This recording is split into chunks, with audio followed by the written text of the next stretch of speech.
With the Heggstad petition, the idea is you could just file a Heggstad petition under a state of Heggstad with the probate court and say, hey, they really meant to fund this to their trust. You can see that by this Exhibit A they have in the back where they've listed their real property, but they never got around to formally transferring the real property by deed to the trust. Can we all just kind of wink at each other and agree that they meant this to be a trust asset? Courts would welcome these Heggstad petitions, and we would transfer volumes of assets that didn't make it formally into a trust. We just transfer them via Heggstad. At some point, I think it started with Orange County. Some of the courts, they just slowed down. I don't know if it's because they were missing out on administrative fees for probates or whatever the case may be. Maybe they just wanted to stick to the law closer because the Heggstads had gotten out of control.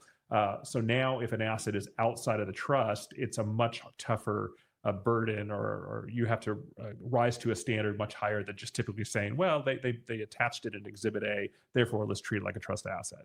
Yeah. Yeah, exactly right. And it just stands for the proposition that if you are the owner of an asset, you can declare yourself to be trustee of that asset and hold it in trust without formally changing title.